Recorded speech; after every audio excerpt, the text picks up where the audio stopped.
Thank you. It's a pleasure to speak after Alek and Wojtek. My name is Marek Multarzyński. I'm Android and embedded software engineer here in Polidea, and I'm working in connecting many different platforms like wearables with mobiles with backend, and so on and so on. And I've been wondering if Kotlin Multiplatform can help me with that. I suppose that most of you are thinking about Kotlin as a much better Java brother. It compiles to Java bytecode and runs on the JVM, on mobile, on desktop server. And in this presentation, I would like to show you some other Kotlin application. Okay, so let's start with describing the Kotlin compilation flow, well known for us. Kotlin compiles into Kotlin intermediate representation and then to Java bytecode, which can run on desktop or server. And having this Java bytecode, we may convert it to Dalvik bytecode and run it on Android virtual machine. In standard compilers terminology, we may divide such compilation process into two parts. First one is compiler frontend, which compiles our well-known language into intermediate representation, and then intermediate representation through sometimes many steps into the machine code that is executable. Beside Java compiler, Kotlin has also two different compiler backends. First one is JS compiler that allow us to run Kotlin in a web browser or cloud, and the third one is LLVM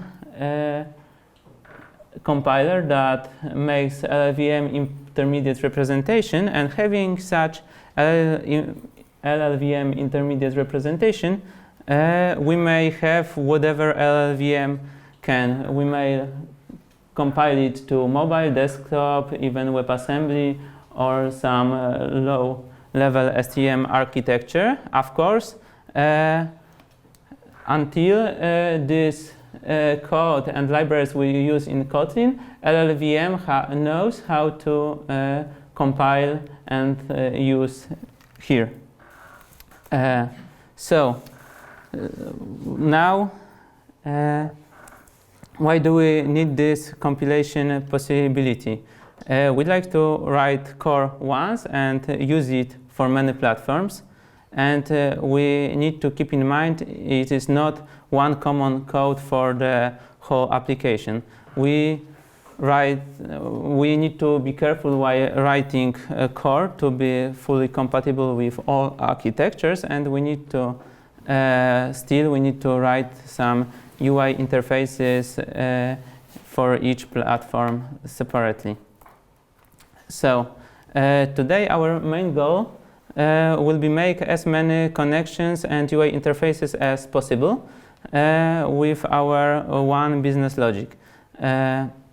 There's a quite similar code organization in Java. Let's say we may write one core code, and in big Java we will have swing, and in Android we will have layout inflators that may present same defined objects.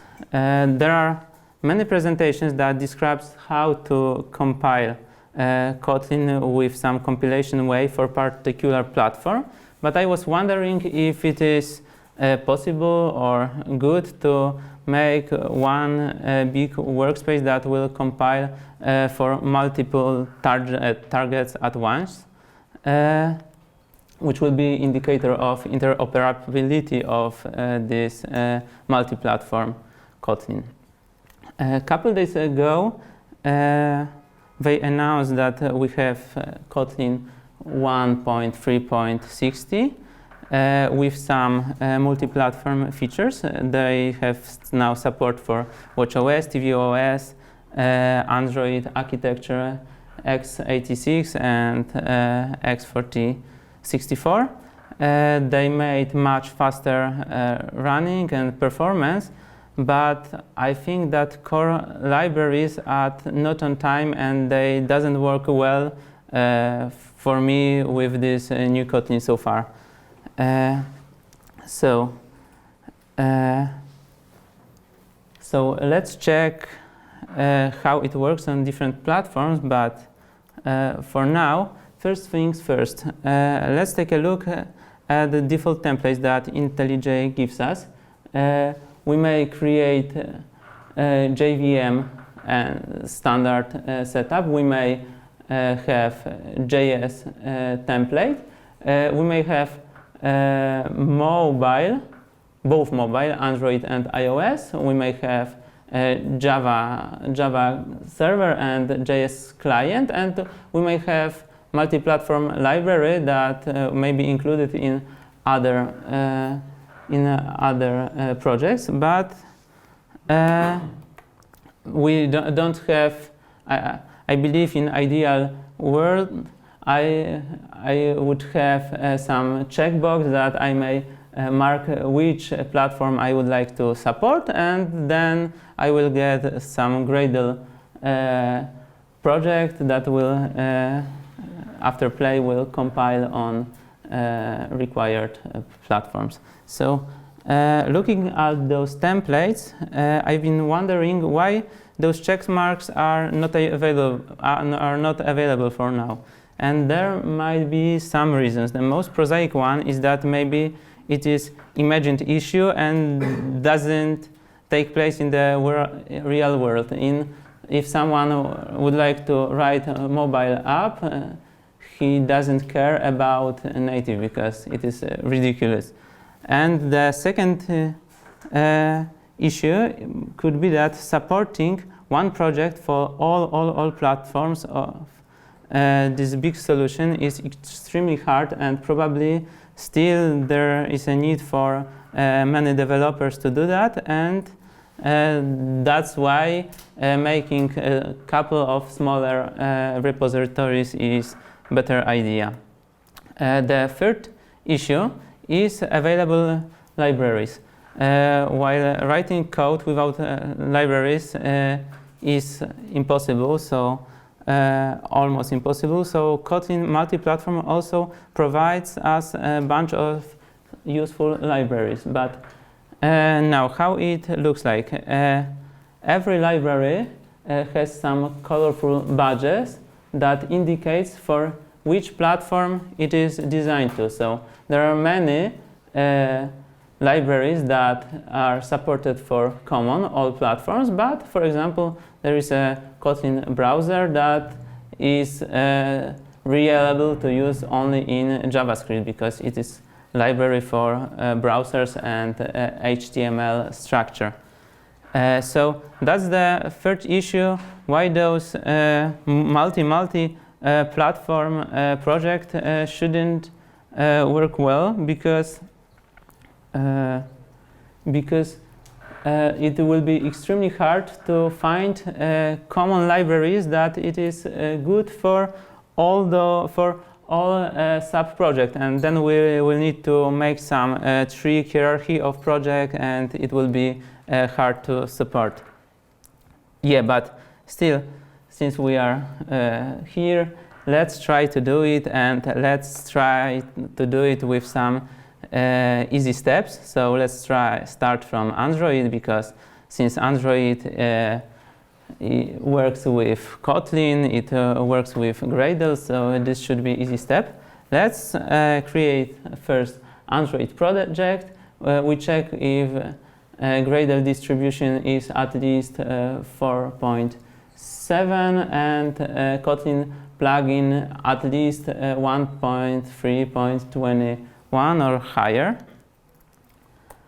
Next step is creating module with a common source code, which is divided into main directory that will have our common code. Here we declare our function according to our needs, that will be implemented in each flavor. In Kotlin, such a function declaration we call expect. Sorry. No. Here it is. Yeah, we call expect. So here you see it's just a function signature that is expected to be implemented, and all of its implementation is called actual, because it is actual implementation of function. Such as expected function we may use in common code, because we expect that its actual implementation will be provided with compilation. And on the other hand, in actual implementation, we may use platform-specific things, like here UIKit, because it doesn't exist other than in iOS, because it is actual iOS implementation.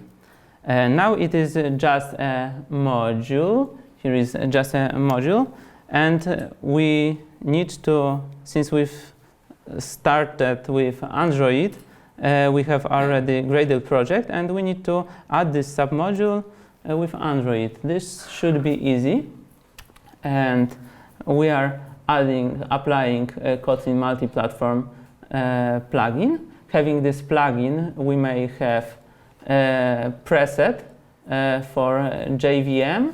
We will call it Android, and we will say that source set for this Android will be some standard Android multiplatform library, and of course these common libraries. Okay, and to use this native code, we need to include this module into our app. And after that, we may see that we may use it as usual, importing this static function here.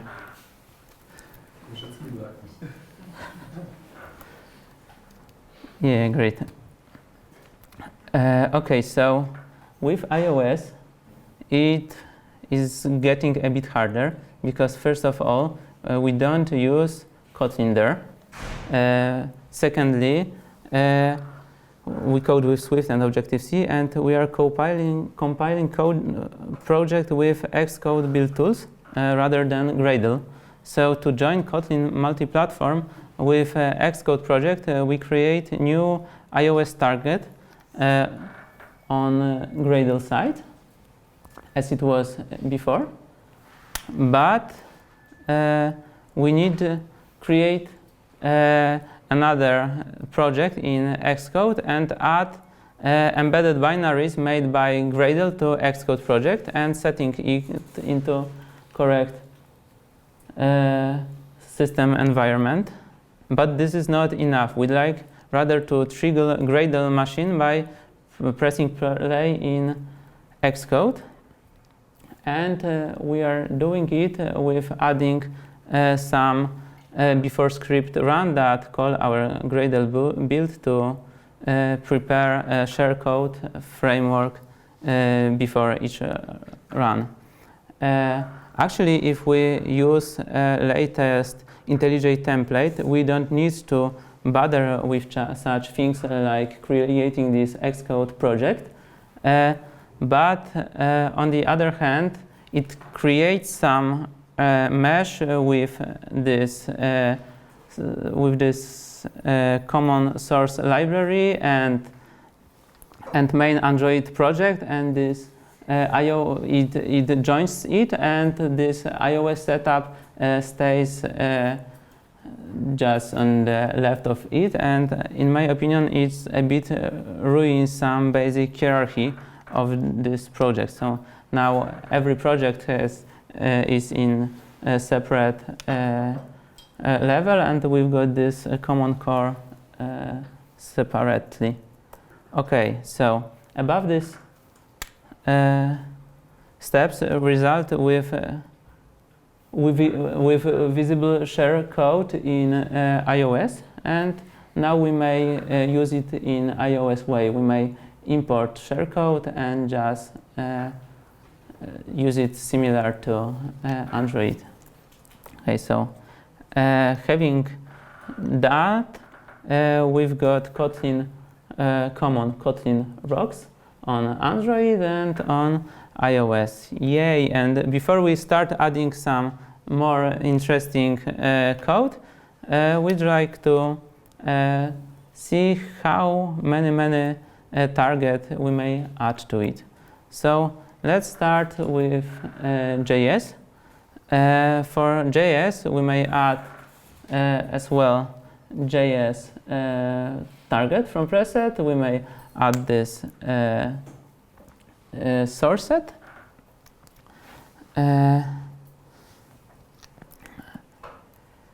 And now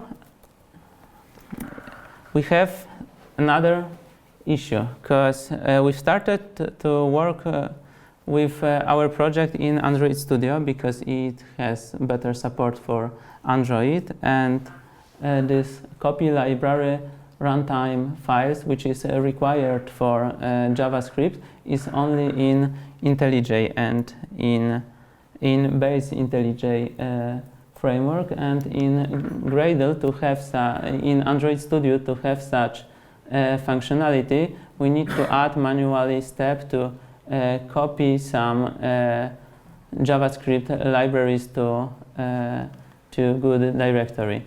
And this step is also important if we are working with IntelliJ, because if we run this code on some continuous integration environment, there will be no IntelliJ idea, and still we need to do this step manually.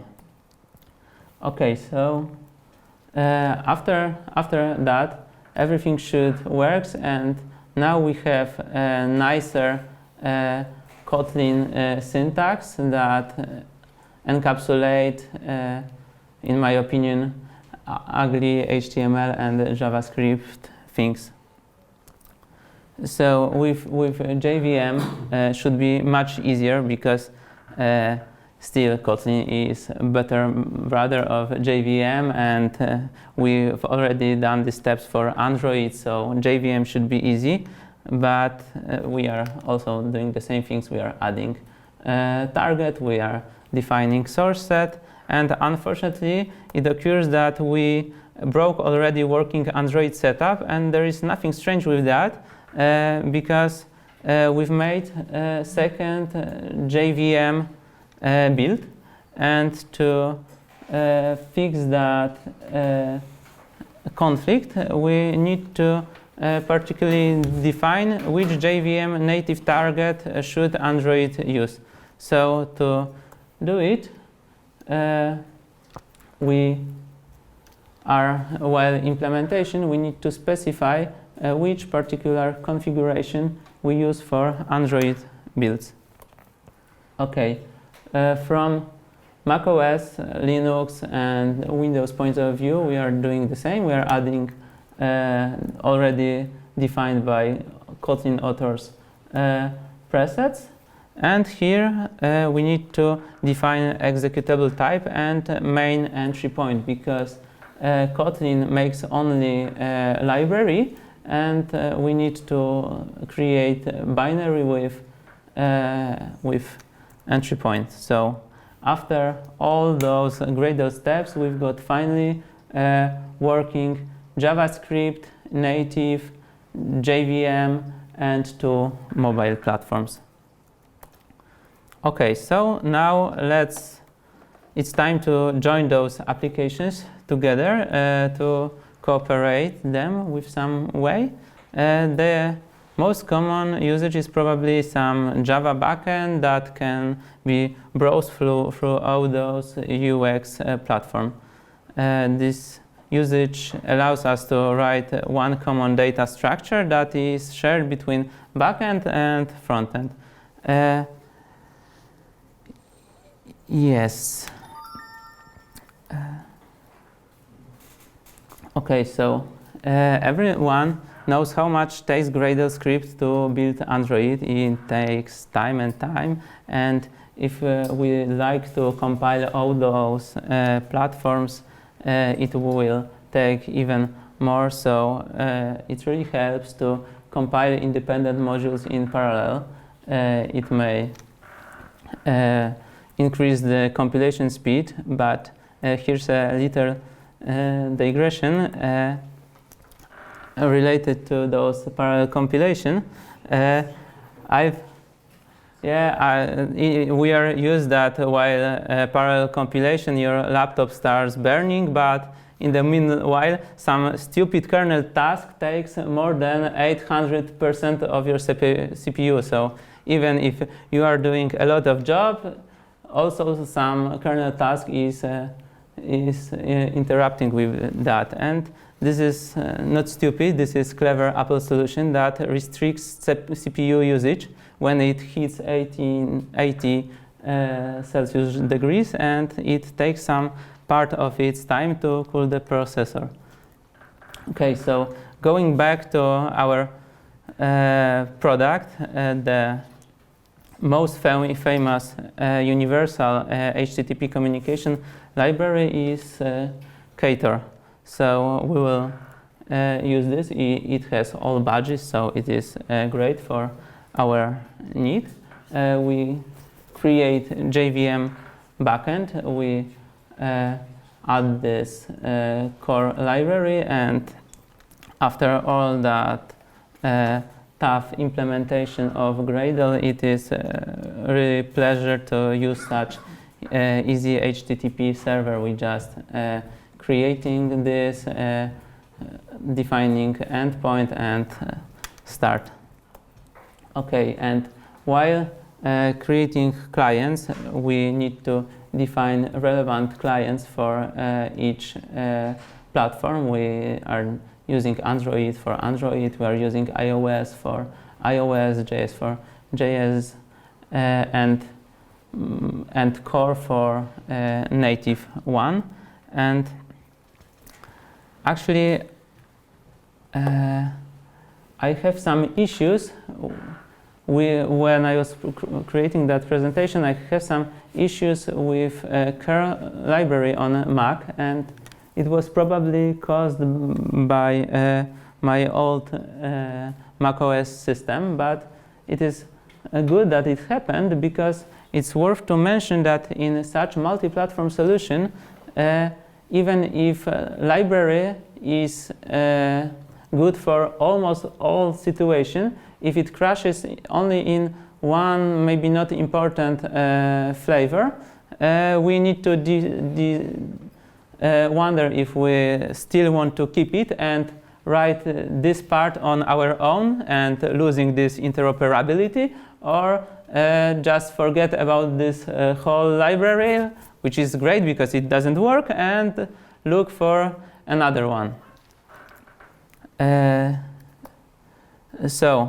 Here is my next digression.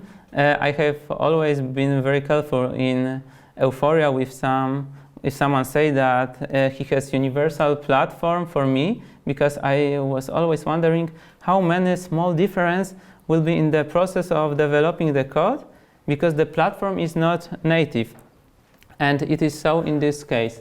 And people using the base Kotlin to Java bytecode compilation thinks that adding library that doesn't conflict with anything shouldn't ruin our compilation. But in multi-platform world, each library has metadata that must also be visible on all compilation level. And to do it, we need to go back, take a look at Gradle, and add such flag to enable future preview just to those metadata be visible on each compilation step.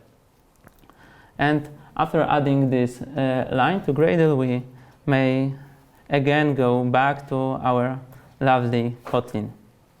Okay, so we'd like to do some common code that we may imagine in the future that it will be some database network that will combine into model, and we like to write some separate views for each platforms.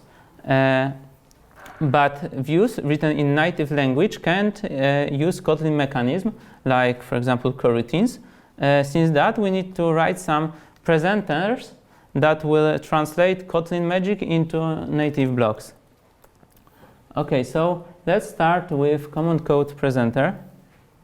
The simplest presenter that allow you to close the functionality of asynchronous coroutines in Kotlin will look like that. We've got presenter that extends coroutines. We have on item click that is platform independent, because every platform knows how to click its element. And after that, we will have callback to again to this native world with some data from our core. Okay, according to UI interfaces in Android, it is really easy. We use such presenter. We are dispatching in on main because it is the easiest way. Of course, it will be good to dispatch it on some I/O level. And now we may set on click on some UI things, and after this presenter is going back, we are updating the view that was passed here. Okay, on iOS, we've got really similar things. We are creating this presenter. We have a tab function, and after all, we've got update label that is callback of this presenter. In Java, here at the beginning, I would like to point out that we did not only download the common code to JavaScript as we did in case of iOS, but we use Kotlin Multiplatform library to generate us JavaScript code from Kotlin, which is much nicer to have document in as an object, not as a string. And we are doing a really similar thing. We are making a presenter. We have some buttons with a listener, and we may update view when this presenter have some data to expose.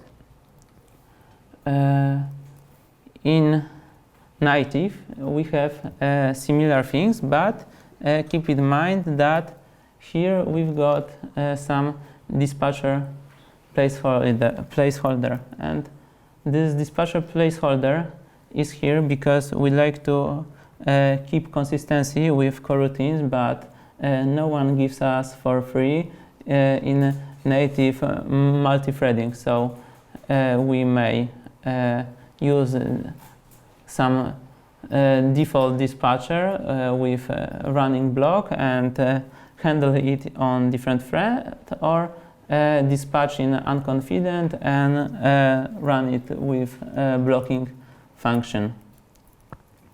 Yeah, and after this blocking function, we are updating view in the same way after on click. Yeah, so here is a blocking function that will update view later. Okay, so according to common code, we may write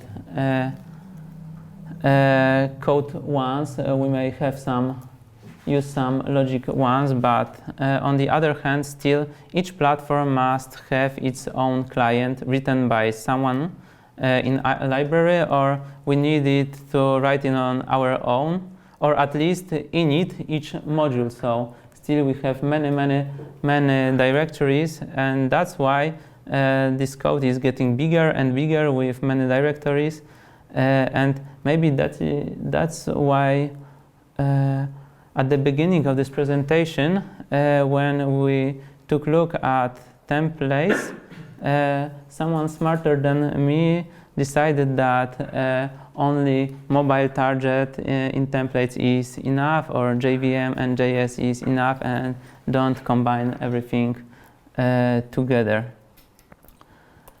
Okay, so now let's compare the sizes of created binaries. We may expect that nothing is for free, and comparing overhead of memory in Android is quite similar. In iOS, this overhead is about 3 megabytes, and especially in a small project, we see that in JavaScript and especially in native solutions, it is really, really huge. And similar for development, overhead of compilation time is really big, and Android developers are used to make a coffee while compilation. But in a native world, where we already have CMake and precompiled headers, switching into Gradle machine will be horrible and unacceptable. So to sum up, let's start from pros. We may write some code nice, statically typed, and compiled.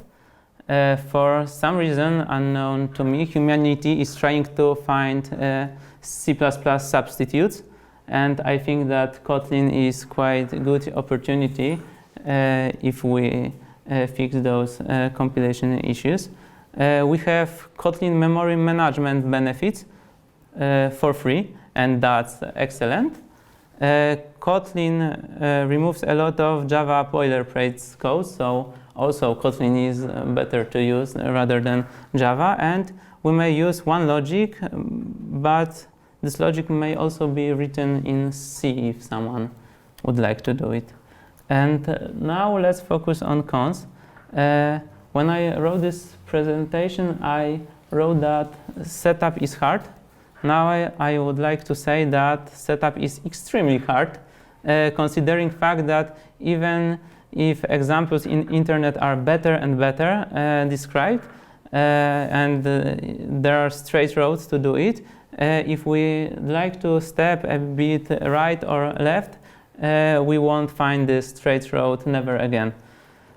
We need to support platforms in parallel. That is also disadvantage, because we can't create code that compiles in Android and then later add another platform, because compiler will not allow us to do that. Maybe it is good for Kotlin multi-platform authors to give some switches in IntelliJ that will allow us to, for debug reason, to disable some branches. Of course, it is possible to write that in Gradle, but still we need to do it on our own, and we'd like to be Kotlin developers, not Gradle developers. And if there's a bug in library, as I've mentioned, it is hard to exchange it because it influences many targets, and compilation takes a lot of time, and I think for now there is no good IDE for our targets. IntelliJ is much more familiar for Android right now, but I'm still missing some upcode or Xcode features in IntelliJ. And most of all, on each step, we are warned that it is still experimental feature. So this code, even if we write something multi-platform, probably shouldn't go to production. So now it's time for a small presentation how it looks. We may run our backend. I hope it starts. Okay, it should work. So now when I have this Java things, I may read something from JVM. Here tapping also works. And now still, and last but not least, this Kotlin works on macOS. When I tap, it also gets data from backend. So as a proof of concept, this multi-platform architecture is possible to do with nice written Kotlin. Yeah. I have at least 3 questions. The first one is it still connected only to one Gradle version? Because I remember that a year ago, if you would like to use Kotlin Multiplatform, you had to use only one version of Gradle wrapper with metadata, Gradle metadata enabled, and that's all. If there were Gradle updates, Android plugin updates, you had to ignore it. No and yes. Actually, yeah, that's why I added that it is extremely hard. I think that some news from Kotlin were announced about 5 days ago or something like that, and they. 3 days ago there was a release of 1.60 and 2 days ago 1.60 Kotlin Native. Yeah, and they said that it is possible to use another Gradle, but when I try to migrate, I have so many errors, so I forget about it. So yeah, but maybe it's just me. Maybe if someone will wrote a good tutorial for that. Second. Another question. Yeah. Maybe you know, is there any possibility to connect Kotlin Multiplatform to Bazel? To what? To Bazel? I mean, that one new build system from Google that they just released maybe a couple of months ago. Because it's just like better Gradle that supports more languages and allows at least a remote build of caching. So I don't know. think Bazel supports Kotlin Multiplatform yet. Okay, so that was the answer. Actually, I have no idea, but Wojtek said that he doesn't think that Bazel supports multi-platform right now. Normally, Bazel is an open source version of a build system that we use internally. And normally the features that come to Bazel are what we need internally, and they then get open source. I mean, that's not always, but that's not normally what happens. And we are looking at Kotlin Multiplatform and Kotlin Native inside Google, but it normally takes a long time. So I imagine if our internal teams start using Multiplatform, at some point it will reach Bazel, but I don't know if that's going to happen anytime soon. oh, we can wait for Nikolai Vigoti to write. Sorry? We can wait for Nikolai Vigoti, the team leader of Kotlin Native, to write. And okay, and the third question, you've showed that Kotlin creates intermediate representation during compile. And I have a question: does it do it both for normal Kotlin plugin and for Kotlin Multiplatform? My question is due to the fact that today I learned that Jetpack Compose has a conflict with all.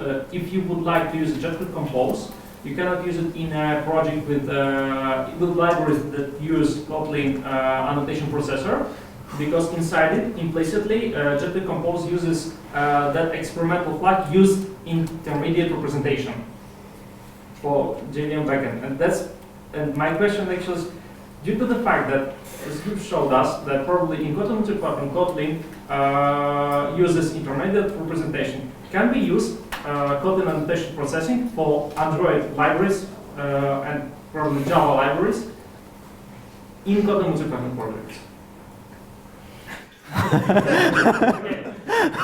Can we use in Kotlin Multiplatform projects for JVM targets and Android I targets? think that's quite a Just say no. So it's probably Kotlin Slack is a good place for that because it's rather, needs. Yes, sorry, I have no idea. I believe that Kotlin intermediate representation is used, but I'm not sure if it is the only way. Yeah. How about using a kt client for this multi-platform network calls? If this library is okay or not, you're asking? Yeah, why you said we need to implement network calls ourselves separately? Actually, in this macOS things, right? Right. So, long story short, I had old macOS installed, and there were some issues with required because only know how those clients works. Each client uses its native solutions. So this macOS client uses a curl solution, and we cannot in macOS we cannot attach another curl that is composed to the system. So with old version of macOS, I have installed a different curl version that Ktor requires, and pointing compilation of this whole Gradle process to different curl was really hard, and I didn't manage to do that. If I write this code with CMake and native solution, I will just import library and type in CMake which library I can use, and here were some tough hours to do that, and I've seen that after updating my macOS it worked, but still I may imagine that another library may have another issues, and having this all combined together will be hard. Okay. Thank you. One question. One. How is related to the frameworks like? Sorry. How is the thing you are talking about related to the frameworks like Flutter or Ionic or Docker? Yeah, that's a really good question. Here in Polidea, we are investigating many different multi-platform frameworks because many of our customers would like to pay once and have it for many platforms. So this is most common question. How may we do something combined? And I think that Flutter, Paweł may say more, but I think that Flutter is good for multi-platform related to mobile things, iOS and Android. And I've been wondering if there is some universal multi-platform framework, because from Kotlin announcement I've seen that this library is really universal, and I don't think that Flutter will run on other native or web things. Sorry? For web. Okay, so also for web, but yeah. And to be honest, I heard that OLX Portugal made some test app for some presentation, and they've made a backend business logic of the app in Kotlin Multiplatform and frontend with UI on Flutter. But you will have to support 4 platforms. Still. If I can add to that, it's like comparing apples to oranges. Like Flutter is a UI cross-platform UI toolkit, whereas Kotlin Multiplatform is not a cross-platform UI toolkit or a toolkit at all. It's and the other difference is, so in Flutter, when you think about writing a multi-platform app, you think about sharing the UI and maybe going down the layers and maybe sharing more. In Kotlin Multiplatform, I think you start with sharing business logic and not even think about sharing the UI, which should be native to each platform. And one more thing, if you run something like Flutter on Android or a Kotlin multi-platform project compiled to Android, with Kotlin multi-platform, there's no difference from a native Android project. It compiles down to the same thing. It doesn't even know it's running a multi-platform thing. It just compiles down to JVM. It runs on Art, normally like any Kotlin code you write up to Android, whereas Flutter is still not it's not native to the platform. It has its own, whatever, runtime widgets, whatever. And so it's different than a native Android app. Okay. Sorry. It's a very interesting discussion. I wanted to add something to that, and then I realized, wait, this is not what is this for. This is what integration is for, and it's a perfect timing because it's time for our integration. So I would like you to again thank the Mareks for the. Thank you.